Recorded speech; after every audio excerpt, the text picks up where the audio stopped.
with Sheri is a bariatric podcast talking about weight loss surgery. I am not a licensed professional. Any views and or opinions expressed in the show are those of the speakers and do not reflect the bariatric community as a whole. Always reach out to a professional with any medical issues you are experiencing. Thanks so much for tuning in, and I hope you enjoy the show. Hello, everyone, and welcome to another episode of Unzipped with Sheri. With yours truly, I am Sheri. This episode is going to be a little bit different because it occurred to me probably at the end of last week that this week is our 1-year anniversary of starting the podcast. I seriously cannot believe that we have officially been doing the Unzipped with Sheri podcast for an entire year right now. So I was originally going to have a guest schedule for this week, but I thought, no, I wanted to talk to you guys directly. And I kind of wanted to do a recap of what the last year has been like. So I actually went through every single show that I have done for the last year. I kind of wrote some notes down because every single guest that I have had for the last year has truly had a special place in my heart, has made me a better person. I have learned from every single one of them. And it's because of you guys watching and because of you guys who have been on the show. You guys are making it what it is today. And I'm so excited to get started with you guys. So I feel like in true fashion, we kind of have to play the intro video because I worked really hard on it last year. So we're going to do that. So I hope you guys are all ready. I'm a shit show. This is what we do, but we're about to get unzipped. We all have a story on how we got here, right? So for me, I used to be over 350 pounds until one day I made the single decision that I wanted change. Weight loss surgery has saved my life, and now I am here for you. I want to hear your story. You know, the one that happened during that before and after picture. It's time to unzip. What's your story?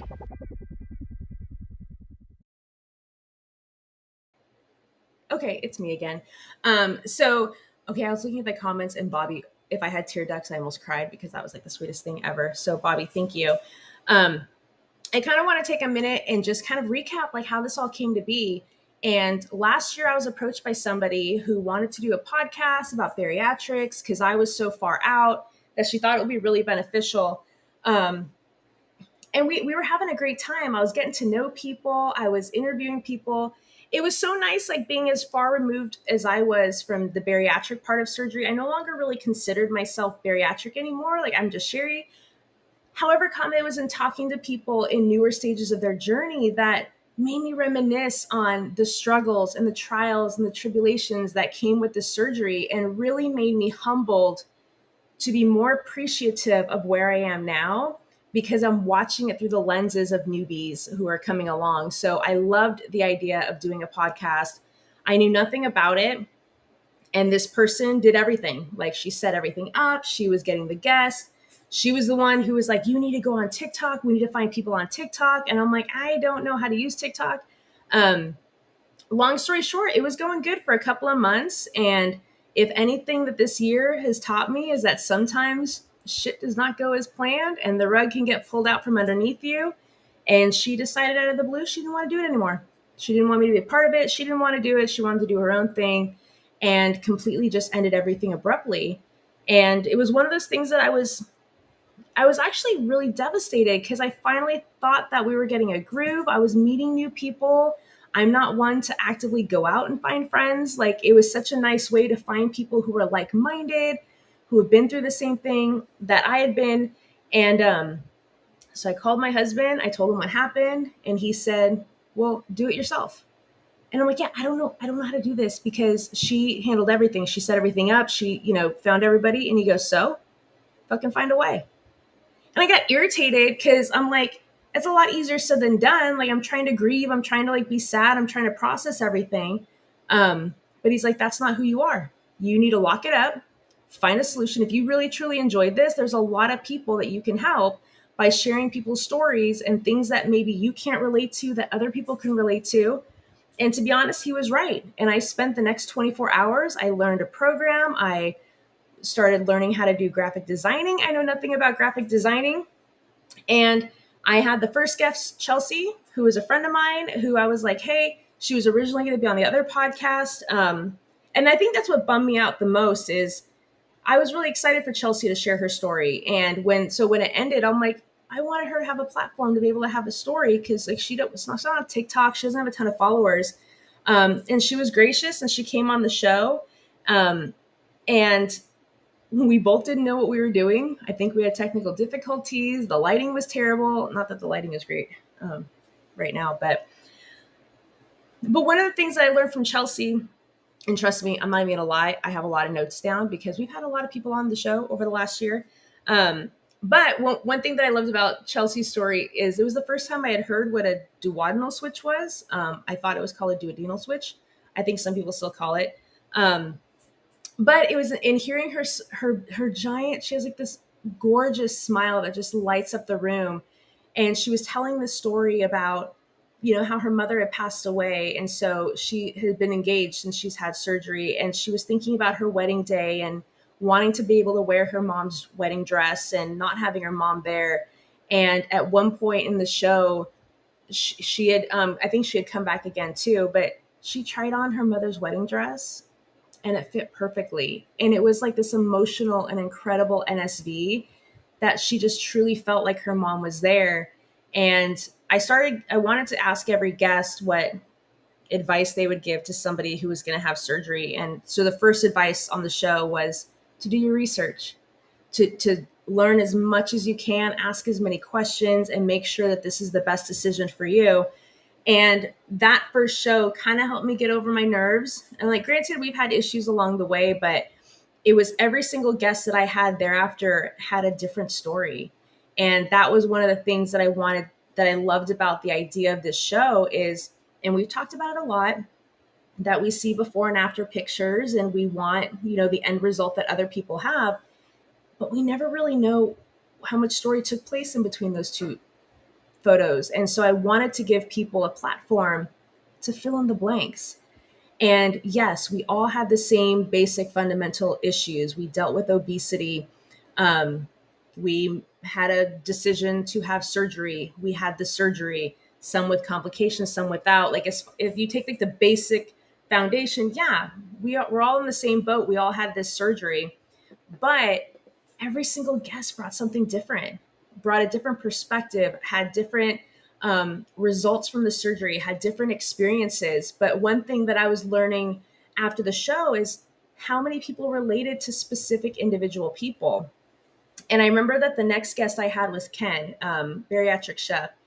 And one thing that I was fascinated by his story was one, we had our surgeries like a month apart, which I thought was crazy because we didn't know each other. He used to be over 500 pounds. I think he was 525 pounds. And he had the gastric sleeve in 2014, like I did. And he lost 200 or 300 pounds, I believe, and was loving life. And it was his tool and he loved it and everything was good. But sure enough, just like with everything else in life, sometimes the rug gets pulled out underneath you. And he had some issues. And a couple years went by and he was staring at a reflection that was over 400 pounds again. And he found himself in this situation that the surgery was supposed to be like this quick fix and you lose all this weight and you finally live your life. But what happens if you gain it all back, which is one of our biggest fears in the bariatric community is what happens if we gain it all back? And here is somebody who was open enough to share his story and said, I was one of them. This is what happened to me. And he opened up and he told us what happened. And finally, it wasn't like you could just go and have the surgery again to remove it. He realized there was a lot more work that had to be done. And if I remember correctly, he drove himself to the mall one day and he walked around the mall. And then he got up the next day and he drove to the mall and he walked around the mall. And he started doing that every single day. And now if you watch his videos or if you follow his story, he completely transformed his life all over again. Sometimes a second time was the charm or whatever, but he realized that the tool is only going to take you so far. You have to put in the work, which is why I hate when people say that it's cheating. We can talk about that another day. But he realized that it was on him solely to maintain it and to keep it off. And so he's gotten it all off again. He has revamped his entire mindset. He started making healthy, bariatric friendly foods, and in the last year, like he's just completely transformed. And now he's about to release a cookbook, which I'm so proud of him, of his bite-sized meals. And he literally learned from his experience and is doing it, and he's showcasing it so that he can in the future, help others and be like, if you're worried about that extra 10 pounds, you're worried about that extra 20 pounds, or in my case, at one point, an extra 50 pounds, he had an extra 200 and something pounds again. But it doesn't mean that it's over. You can dust yourself off, you can come back, and you can come back stronger. Um, and then we had Sarah, who is the third guest. I'm not going to lie, I'm looking down because I'm reading my notes. One of the things that I was fascinated by Sarah's story is they tell you, well, at least for women, I don't know about men because it doesn't apply to you, but they usually tell us to wait, I think 16 months ish to 2 years before you think about having kids or having a family or having another one. In Sarah's case, she was 2 months post-op and then got pregnant. So she's probably one of the few people I've ever met who was losing weight throughout her entire pregnancy. Yeah, Bruni, it is so much work and there's nothing easy about it. So Sarah had a really fascinating story where she was talking about how she found out she was pregnant. You literally just had this life-changing surgery, and now you have like this little human growing inside of you. And how do you navigate the hormone changes, the weight loss? Are you going to be able to consume enough? So she opened up about everything. And since then, she had a very, very healthy baby boy. She completely changed her mindset. She took this surgery very, very seriously, to the point where she even started her own apparel brand, Teagle Tough Fitness. And I believe she even started like a workout regimen or some kind of a like fitness and motivational program. She also talked about how important it is to work on your mental health during the journey. And one thing that I will say that was a constant narrative of every single episode was how important mental health was to this journey. You need to find the emotional triggers. You need to figure out why you had your emotional triggers, why you had the relationship that you had with food. It was advocated a lot in the last year that there is nothing wrong with therapy. It is highly encouraged to rely on therapy to work through your issues. Because if we were using food as a coping mechanism for stress and trauma and issues, that is not going to go away. The desire to use those as vices are still always going to be there unless we can sit down and figure out why that was happening and learn to retrain our brain in finding healthier options, learning new habits. So her episode was kind of like the catalyst that started this discussion over the course of the last year. I was really blessed to have Kelly, who is a bariatric psychologist, on the show. In all of these episodes, so you guys know, you can go back and find every single episode on Spotify, on iTunes, on Amazon, on YouTube. I believe on the Facebook page you can find it. So I do paraphrase a lot of these episodes because obviously you're talking like probably 30 or 40 episodes that we've done now. We don't have enough time for that. But some of the key takeaways I took from every episode with Kelly, I love talking to somebody who is the bariatric psychologist. She was the one that did the intake forms that cleared people for surgery. And she talked about the importance of emotional eating. And one of the things that I loved about her episode is she gave us actual tips and tricks on how to adjust how we use food to fill certain needs. Like we have four main hormones, and I believe I wrote down serotonin, dopamine, endorphins, and oxytocin. And serotonin was the feel-good chemical, and dopamine was the one that makes you feel energized, and endorphins are the painkiller. Like when you get that runner's high, it's releasing you from the pain, it's making you feel euphoric. And then oxytocin is the love hormone. And there's a lot of foods that are associated with each each of these chemicals that get released in our body.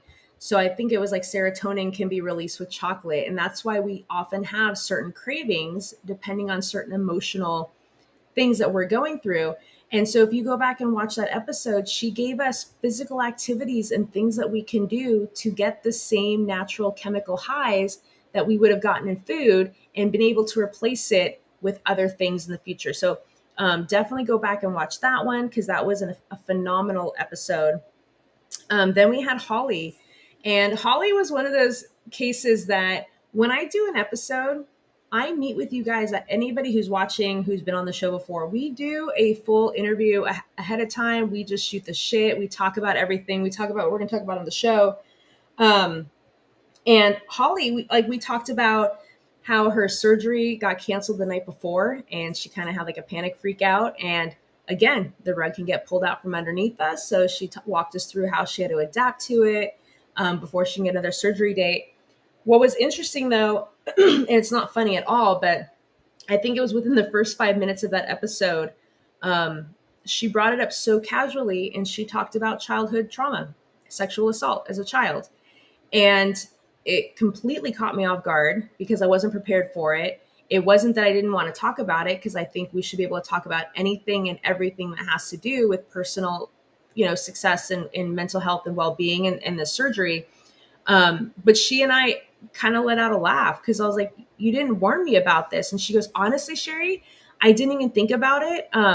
It wasn't until like after our interview, I was thinking about like what could have caused certain triggers in the past. And that had come up. And since then she's rectified her past and she's already moved on from it. So it was so second nature to her.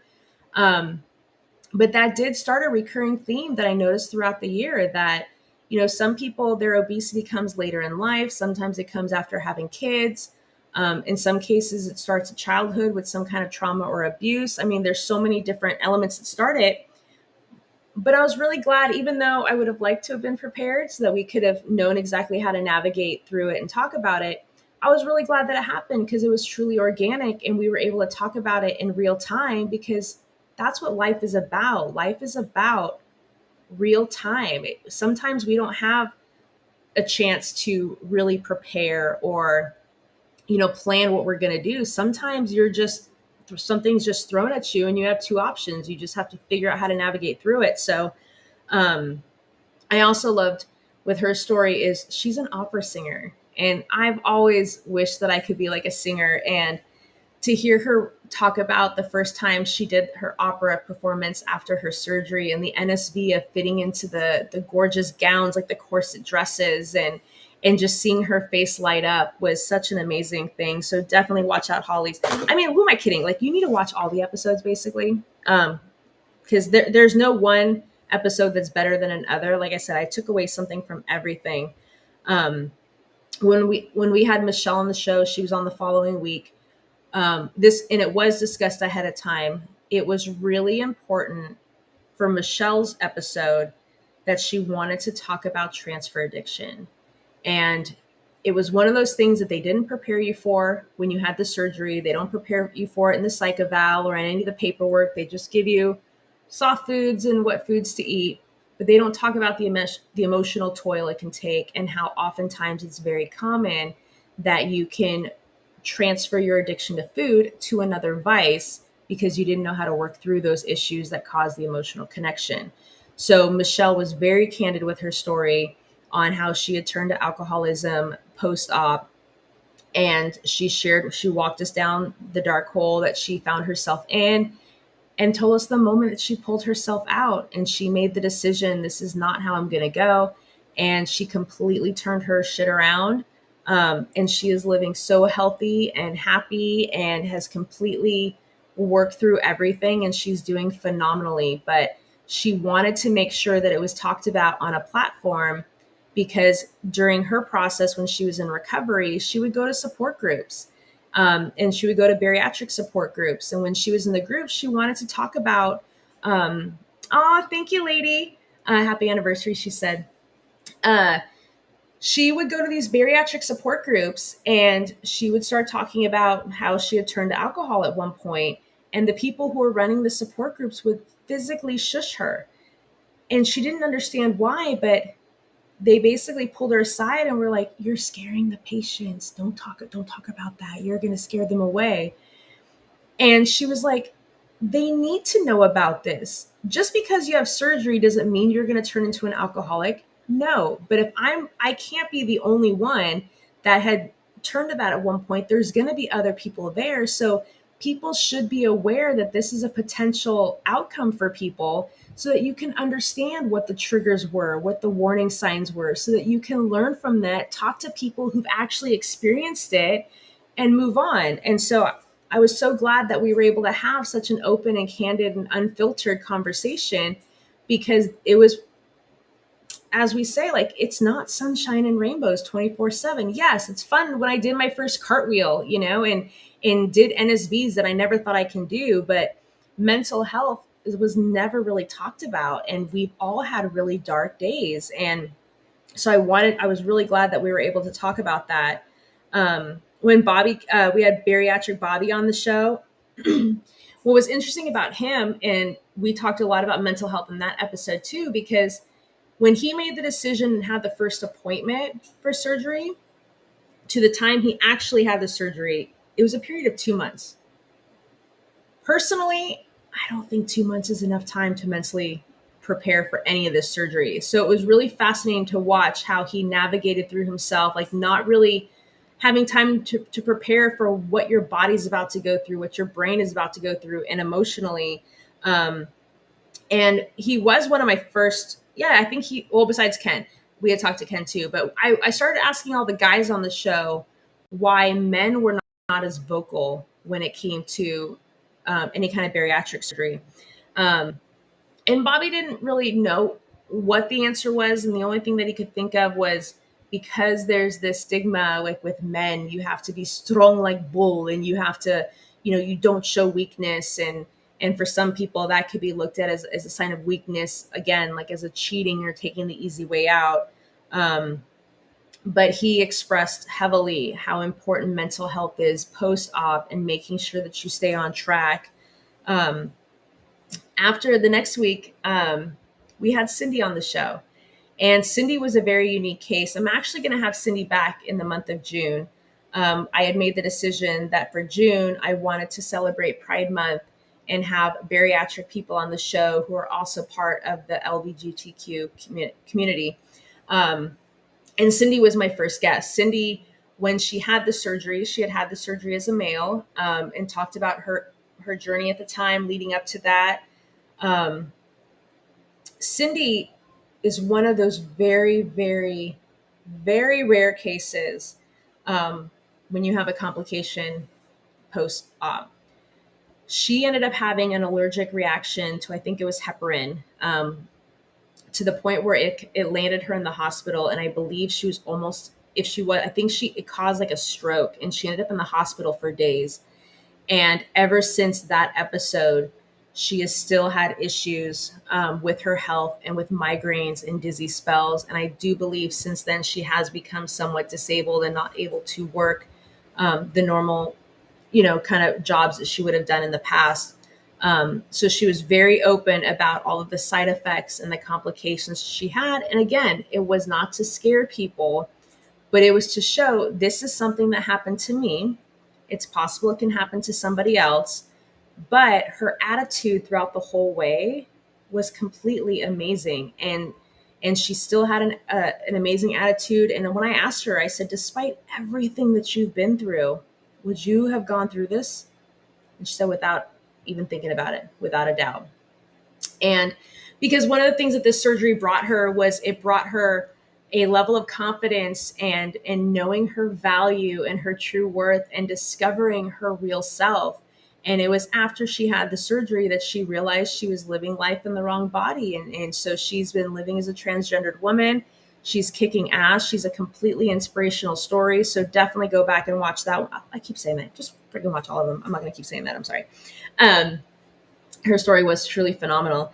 And then when we had Liz was on the show, and she was talking about PCOS. And a lot of women go through PCOS. And I remember I had been diagnosed at one point when I was younger, but women didn't realize how much PCOS can affect hormone changes, and it affects your weight gain, and or the inability to lose weight. And that's one of the reasons that a lot of women out there do have bariatric surgery, is because they can't physically lose the weight on their own. No matter how hard they're trying, their body chemicals are not letting them do that, because in some cases because of PCOS. So we talked a lot about that. One thing I loved about her, she was my spirit animal, because she was a firm believer in manifesting and visualizing. And I believe it was her bariatric intake therapist, or it might have been the nutritionist, but flat out asked her what her 5-year plan was. Like, where do you see yourself in 5 years? And she was talking about these pants that she wanted to wear. Things that she wanted to do, and they talked about how you manifest it and you visualize, you feel what the pants are going to feel like wrapped around you. And when you focus your energy on the future stuff you're going to have, it makes it a little easier to navigate through some of the darker times when you're drinking your stupid 1 ounce sip, or you can't chug water and it's the middle of frickin' July or whatever. But when you fixate on these potential good things, it does kind of shift your mindset a little bit. One thing that she was given, because she had her surgery in Colombia, they had compression garments, which she said probably contributed to why she didn't really have a lot of excess skin or loose skin. And I'm like, why are they not giving everybody compression garments post-op? But she swore by them. I think you can get them on Amazon. I believe she definitely did talk about it in her episode. I don't remember exactly what it was called, but you can definitely go and check that one out, because I kind of wish I had a compression garment. That would have made my life a lot easier. I don't think it would have made all of the problems go away. I still would have had excess skin, but it could have been like a lot easier. When I had Emily on the show, now I've known Emily on a personal level maybe 20 years or something, and she had the gastric. Is it called a faja? Is that what it's called? I know that Teresa has a faja. Um, yeah, I kind of wish I freaking had that almost 9 years ago. Um, Emily's story was interesting because she was the only person that I'd ever met, even in the last year. I haven't met anybody else since, who got the weirdest craving post-op. And to this day, she craves citrus like a mother smurfer, like all the time. Like, she could literally walk around with an orange in her mouth and she would be completely satisfied. And I just thought that was the craziest thing, because I was like, when you have the surgery, your cravings and stuff start to go away. Like, you don't have cravings often. But the fact, so I don't know if it's a vitamin deficiency, because I do know that she had the bypass, so I know it could be a vitamin thing or whatever. But I thought that was the craziest thing. And I wanted to start talking to people who've also had plastics, because at the time last year, I was starting to have consultations and I wanted to look into it. So she delved into, I think she had her stomach done, her thighs done, and her arms done. So if you watch that episode, she goes through all the sort of details that I was asking. And um, Jamie was another one who had surgery like 20 years ago. And the crazy thing is, if anybody knows Leonda, who was on the show later, she was also 20 years post-op, but she still had it laparoscopically, I believe. Whereas Jamie, it was like the open cut surgery, which is crazy. And she was telling me like how the scar, like they literally just like cut you open. Um, and so she walked us all what that process was like, because 20 years ago, there wasn't books about it. There was no podcast. There was no TikTok. There was no social media back then to get resources.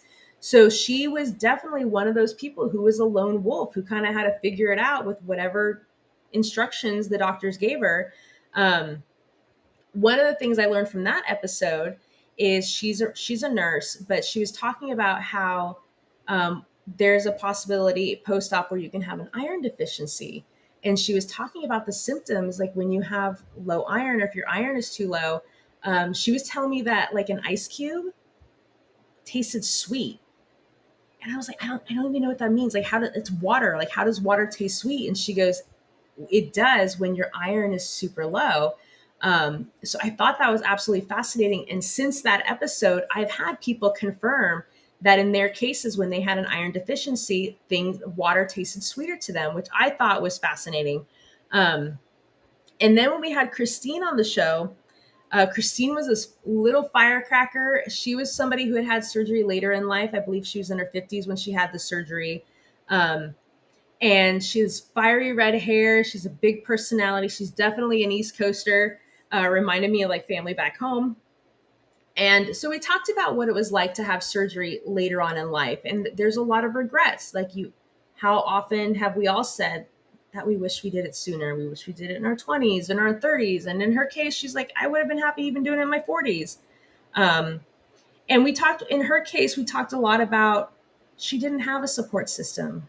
Again, there was no TikTok when she had it, and she wasn't part of this bariatric community. So we talked in depth about how she had to be her own cheerleader, and she had to pick herself up, and she had to, congratulate herself. And she again started bringing back the notion that post-op therapy is so much needed for so many people, and how continuing with her sessions post-op had helped her tremendously with navigating through each phase that she was in, and rectifying the past and being able to move forward. So she was such a huge advocate for mental health, and getting help afterwards. Um, One fun show that we had after that was, we call it the Boys Club. And it was supposed to be, I believe, RNY Chris, Ken, Bariatric Shep, and Bobby, Bariatric Bobby. But Chris was unable to make it. But so it was just me, Ken, and Bobby. And we just kind of shot the shit for an hour. But it was kind of fun to do. And I would like to do another boys episode again, because on social media, and at least that last year, this year, I'm seeing a lot more of an uptick in males being vocal about their journeys.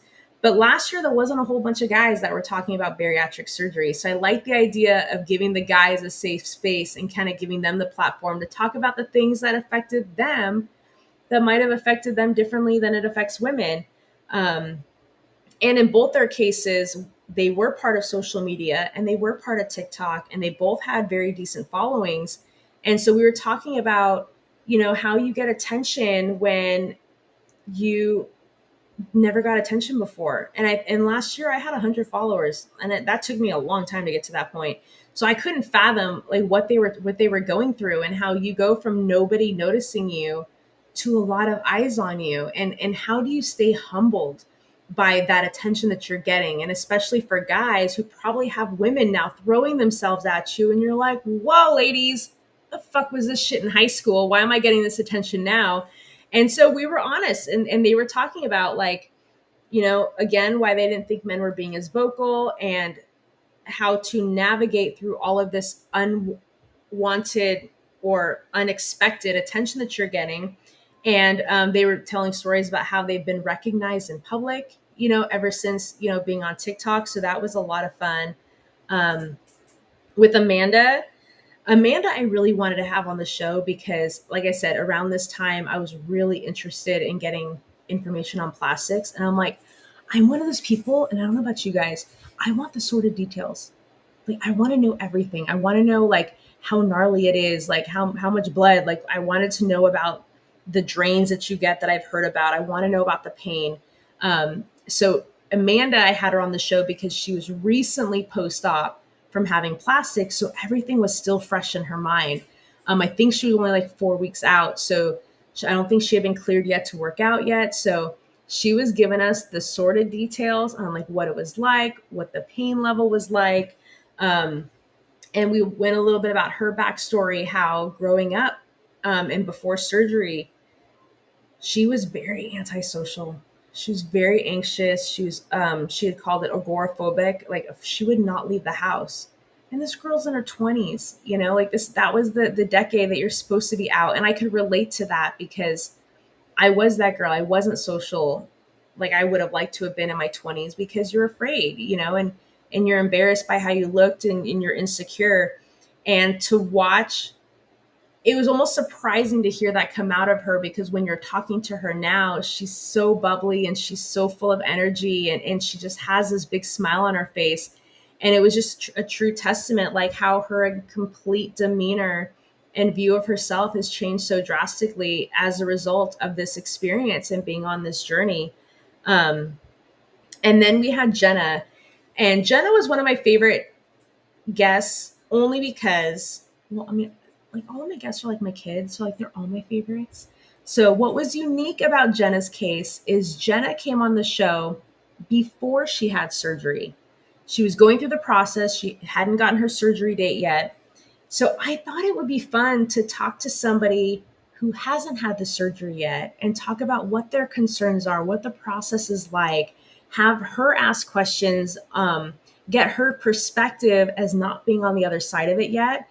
So, we just talked a lot, and what I loved about her is she had such a firecracker personality.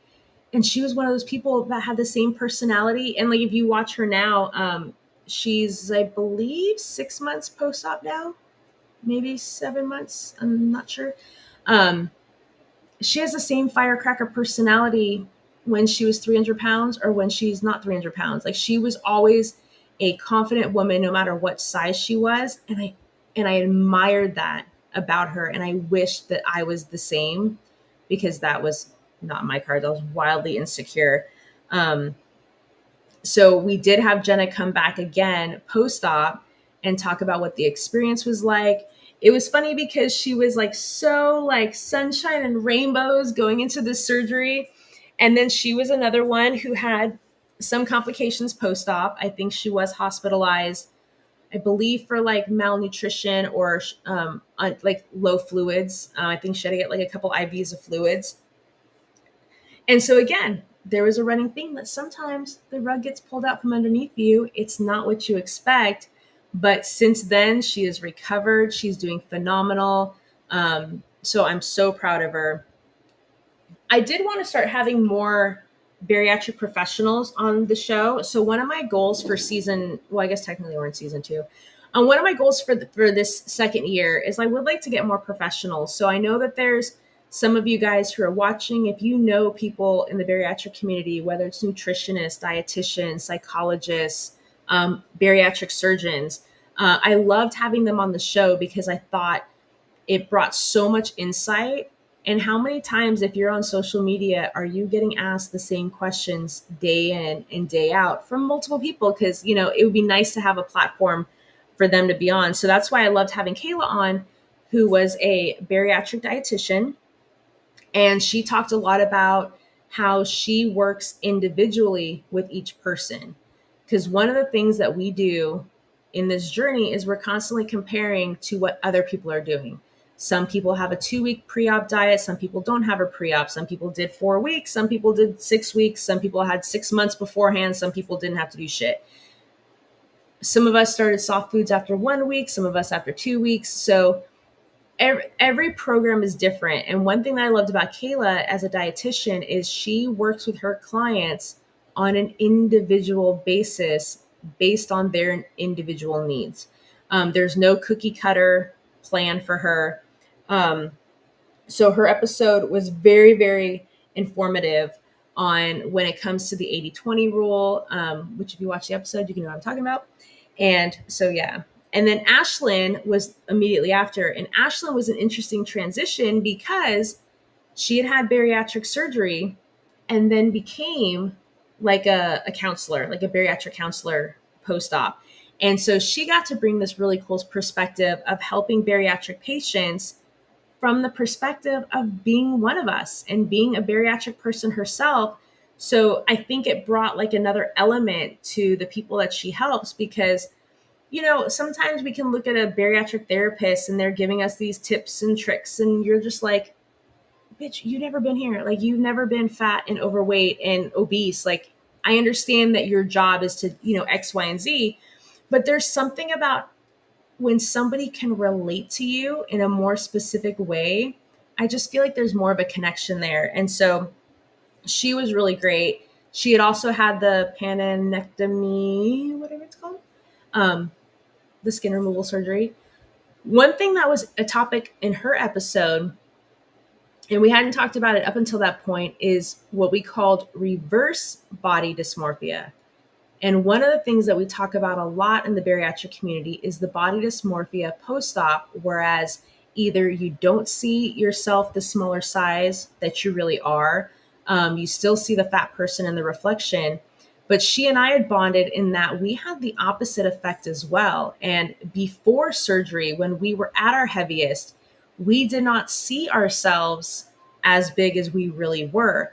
And it wasn't until a picture came along in like that wild photo at a random wedding or something like that, that you realize like, that's my reality.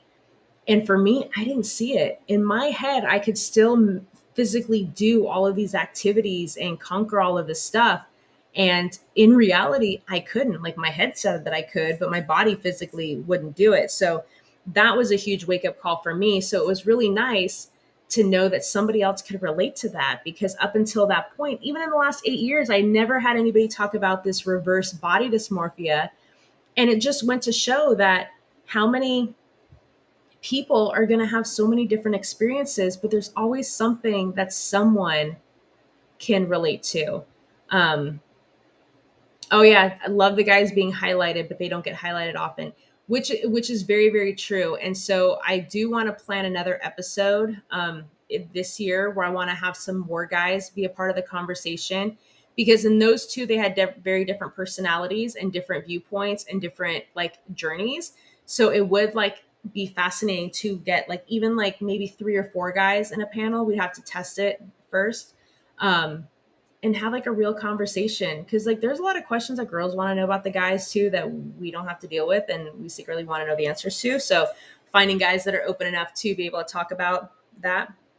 Jason was the next guest, and he had no problem sharing, the how weight loss surgery for men, and it can make your stamina better, and it makes you be able to do a lot more than you could do before. You have a ton more energy.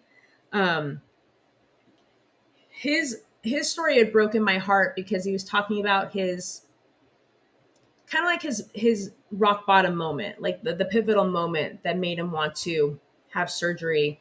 And I believe his son was getting ready to go to college, and they went to go do the college campus tour. And I think it was like a third of the way through the tour, he had to go sit on a bench because he physically couldn't walk anymore. So his wife and son did the rest of the tour by themselves, and he was missing out. And that's a momentous occasion when you're a parent to, be part of that process. And that was the moment for him that realized enough's enough. I'm not doing this shit anymore. And so he completely turned his life around. I believe he had the sleeve as well. And he's even taken it a step further. And he started a podcast and a movement called Berry Nation with 2 other women, where they talk to professionals. They have another podcast as well. They have support systems. And I think they do Zoom meetings, and there's different subscription services. So he's definitely gone full force into helping the bariatric community with as much support and tools as possible, which is just absolutely amazing. And then Bobby, or I'll call him Bobby D because we had a couple Bobbies on the show. But Bobby has become truly like one of my best friends. I absolutely love him wholeheartedly. And I had the pleasure of getting to know him last year. And he's one of those guys that um, he had the same mindset as I did when it came to the surgery. We followed everything to a T. It was lickety split, like as serious as we could, because we knew that this was our last option. And he's even taken it even further. And his transformation is absolutely incredible. He's gotten into the gym, like he's getting swole, and he has all these like, it's just freaking incredible. And he's become very aspiring for males in the bariatric community, as like, here's a guy that was, I believe, over 400 pounds at one point, completely transform his life and be so active in the gym and having energy to conquer all of this shit. Um, if when you watch yes, because we're manifesting, you're going to watch every episode. When you watch that episode, he talks about hormonal changes in men. And up until that point, that was the first time that I even thought, because I'm like, yeah, women, we can be very hormonal and emotional. And any woman who's had this surgery knows in the first 6 months, there's some ups and there's some downs, um, and a little bit in between. But I never realized that it happened with guys too. So it was really fascinating to hear from his perspective how hormones did play a role in men. Maybe not all men. And if you're a guy watching this right now, maybe not you, but if it did apply to you, then there's a guy out there who went through the same thing as you. So you watch that episode and it will bring a lot of insight. Um, when I had Jen on the show, Jen had one of the most powerful NSVs that I'd ever like heard. Granted, every NSV is gonna be different for somebody else. Like we all have special places in our hearts for our own personal NSVs. There was just something so powerful about hers because Jen was over 500 pounds at her heaviest. She was completely wheelchair bound at one point, and she lived 24/7 in a recliner. She slept in the recliner. She ate in the recliner. She basically existed in this recliner. Um, and she had made the decision to have bariatric surgery.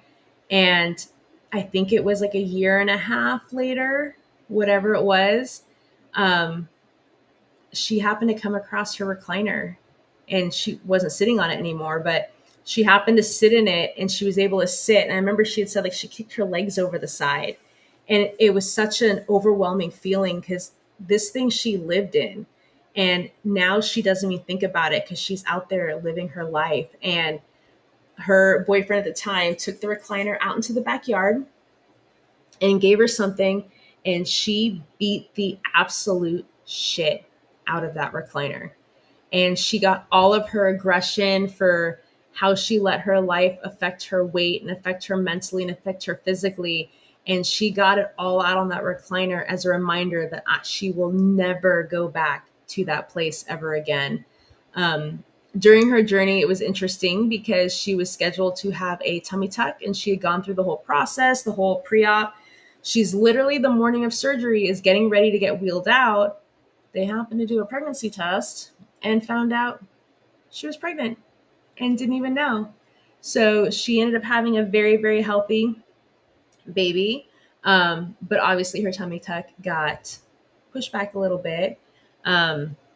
Leonda, when she came on the show, Leonda is someone who is 20 years post op. And again, just kind of like with Jamie that we talked about before, there was no mental prep back then. There was no rule book. There was nothing. She did have hers laparoscopically, so it wasn't as invasive as Jamie's was. Um, but 20 years out, she is still maintaining.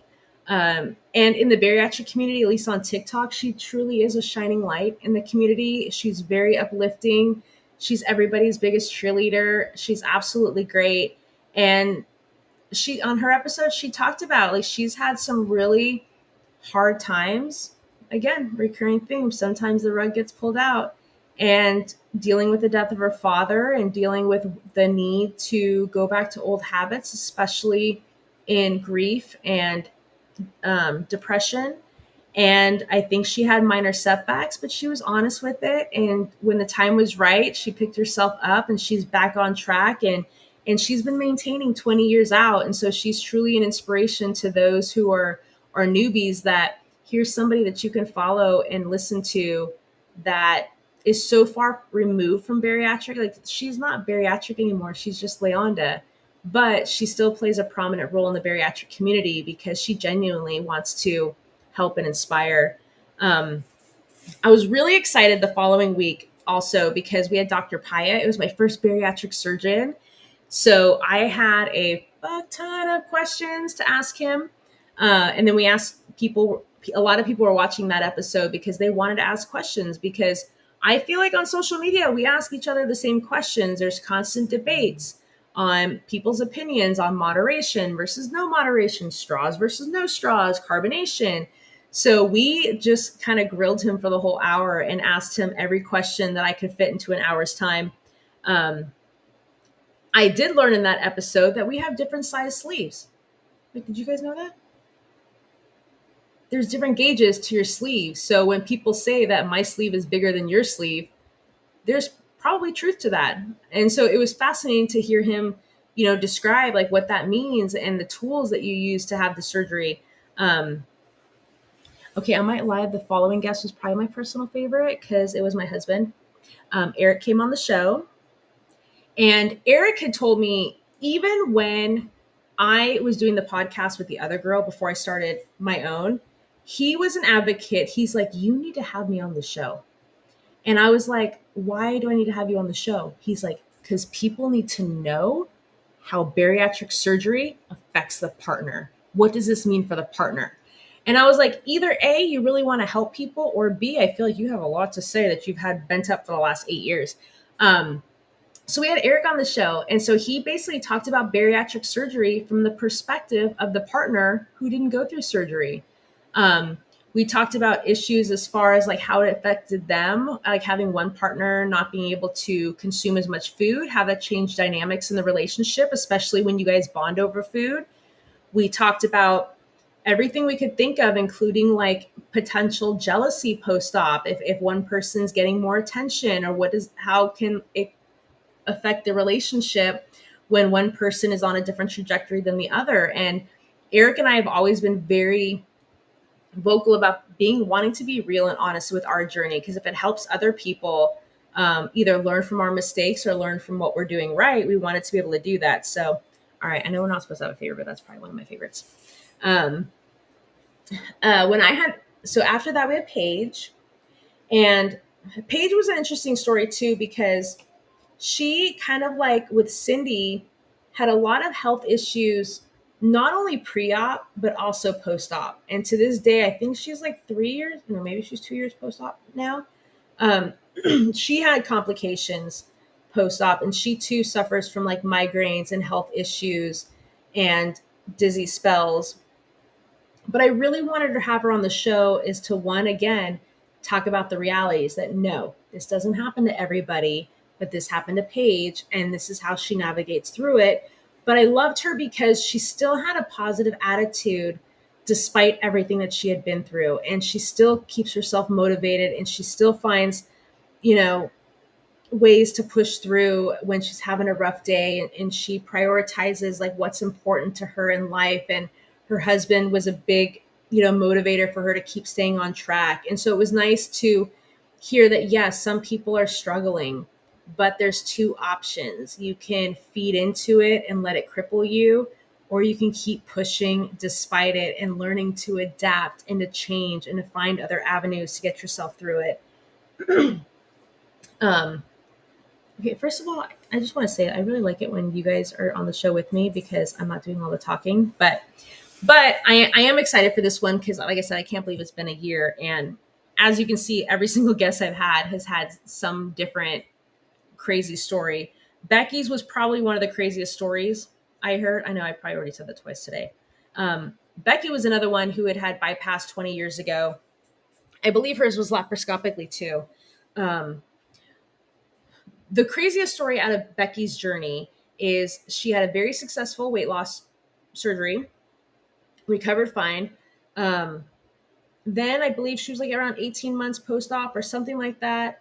And she decided, she wanted to get the boobies done, get like a lift or implants. I don't know if she got implants, whatever it was.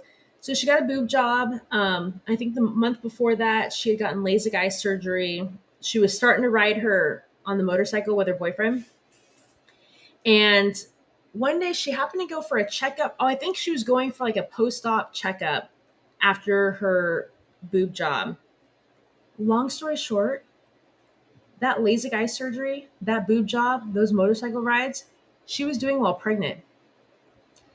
I've never heard that before, because if you go to have any surgery now, one of the first things that they make you do is take a pregnancy test. They didn't think to do that when she had her plastics done, because they asked her, is there any chance you're pregnant? And she goes, no. Turns out she had a full boob job, like I said, LASIK eye surgery, and at the time was, I think, 4 months pregnant. Now, since then, that doctor tests everybody, regardless of your age. If probably like an 80-year-old woman is having surgery, they're probably testing to make sure she's not pregnant because of that little snafu. But we were happy to report she gave birth to a very, very healthy baby. She's living her best life. She, too, has some issues with migraines, which now I'm thinking that there's like a correlation between migraines and the surgery. Maybe that's an episode in the future. After Becky, we had Chaz. Chaz, what I loved about his story was he told me the story on the show about being in the hospital in recovery, and his son had to leave for work when he was waking up from the anesthesia. And so when Chaz woke up from the anesthesia, there was a bunch of balloons in the room, and he was sharing the room with somebody else. And so one of the balloons said like happy retirement. but he was still kind of disoriented. And he called his son and he goes, "Hey, like, where are you?" And he goes, "I had to go to work." And he goes, "Well, I thought you were gonna like be here like when I woke up." And he goes, "Yeah, I was there. I brought you like balloons. I brought you like whatever." And he goes, "Wait, you brought these balloons?" And he's like, "Yeah." And he goes, "Okay, why does it say happy retirement?" And he goes, "Because you retired your old stomach. You have a new stomach now." Oh, fuck. I thought that was the coolest thing. Such a really cool visual that when we have bariatric surgery, like we're retiring the old version of ourselves. We're retiring our old stomach and we're starting this new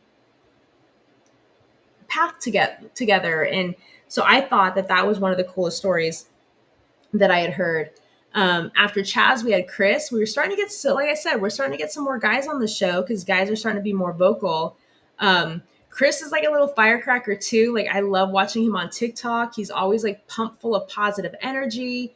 But in his case, one of the things that we were talking about was how men or boys, like in school, sometimes the overweight or the obesity is celebrated if there's a benefit to it, like in sports. And he played football, and his size was an advantage for him in being like a certain position, like a linebacker or whatever. And so in his episode, we talked about how, in his case, his size was celebrated in an unhealthy way. Um, and one thing that irritated me about Chris's story is like he had practically zero issues post op. I don't think he ever threw up. He didn't have a single craving. He didn't have head hunger. So people watching it were probably like irritated, going, "Okay, that one I definitely can't relate to." But I thought it was interesting that yes, our the hunger hormone is removed, but there were still things that I craved and that I mourned. Certain foods that I couldn't have, and I think with Chris, just once he made the decision, like he was good. He just didn't even think about it.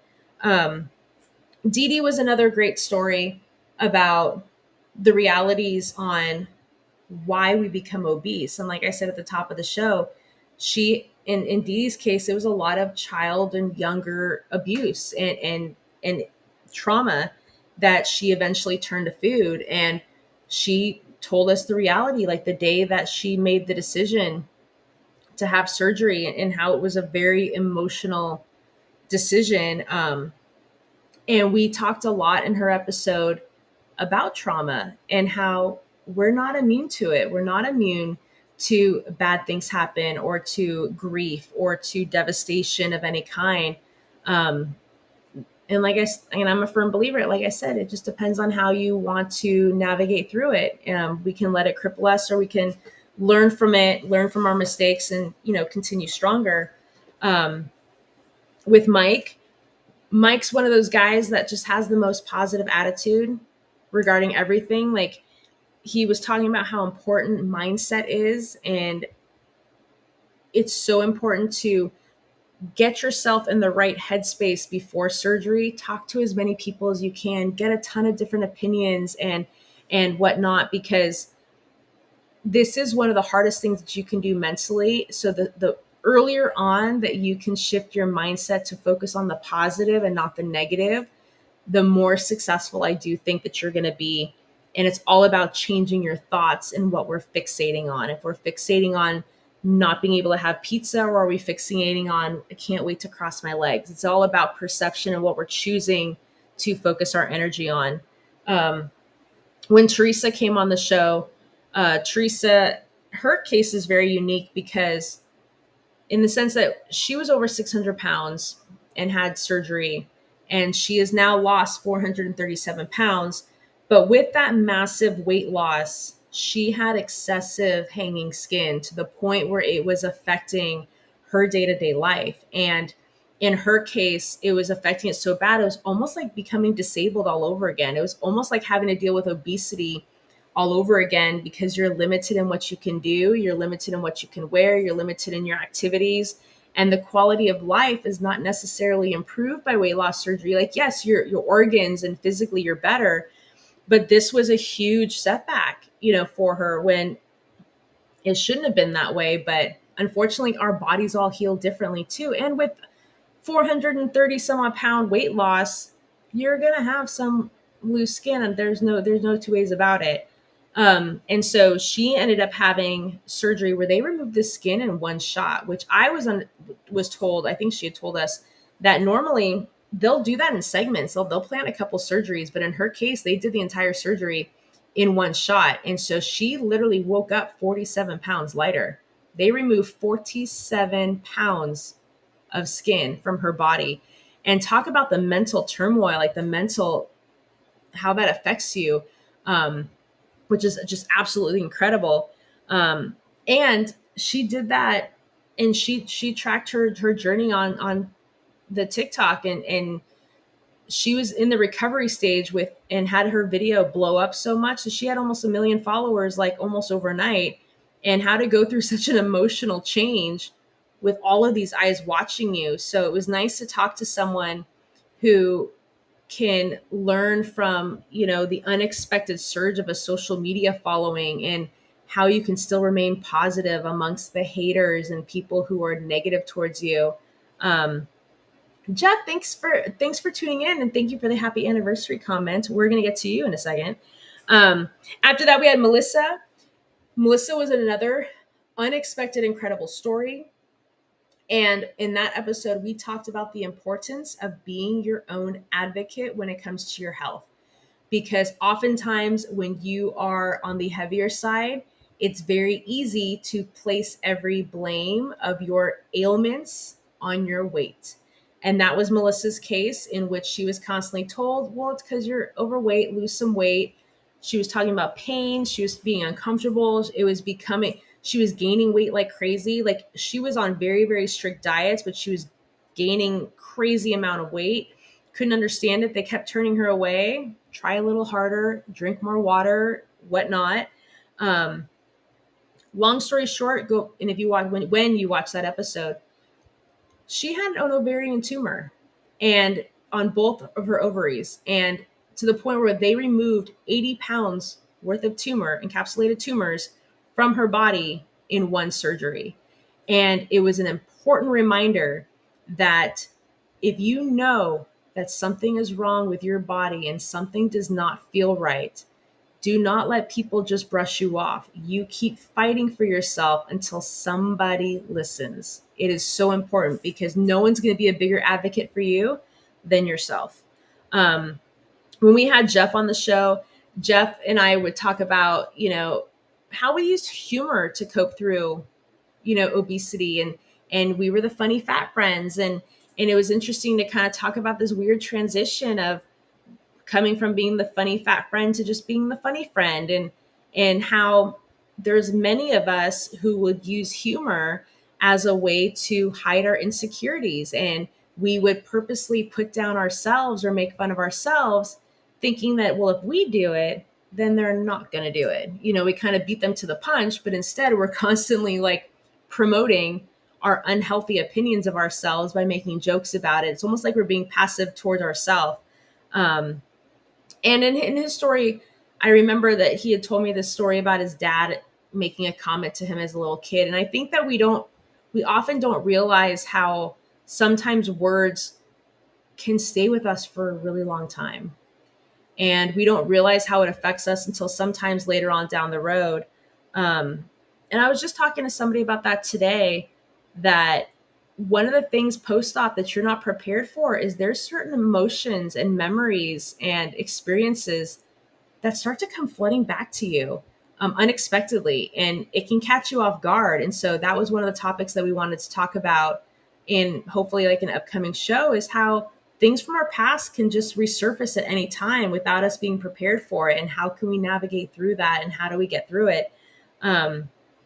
When we had Missy on the show, Missy and I bonded over our Italian families, and how, and not just with Italian families, I've seen it with any other ethnicities too. Eric's family is the same way, where we celebrate with food. Somebody dies, we have platters of food. Somebody's getting married, it's platters by food. In my family, it was big Sunday dinners with like 5-course meals, and we celebrated with food. And that's a cultural thing that can cause people to have issues with weight growing up, because you're showing your love with food. And so if you're not eating everything that they give you, then obviously you don't love them enough. And so we talked a lot about that, and how in her personal story, she found herself gaining almost 100 pounds per decade. And she was basically told she's not going to see 50 at the rate that she was at.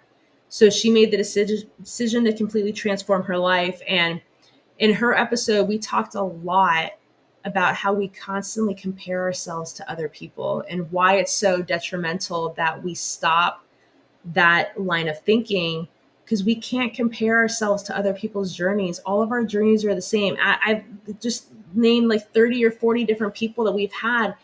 Every single one of those stories was completely different.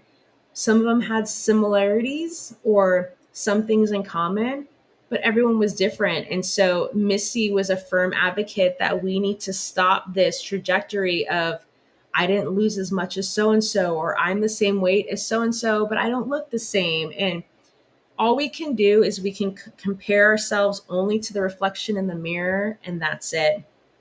Um, we have also had Christine and Chandra. They were the last two guests on the show. I have not uploaded their videos yet, but Christine has become one of my closest friends, and I absolutely adore her. And one of the things I love about her content is she's finding ways to create healthy versions of our old favorite foods and being able to still enjoy some of the old, I guess, luxuries of certain foods in the past.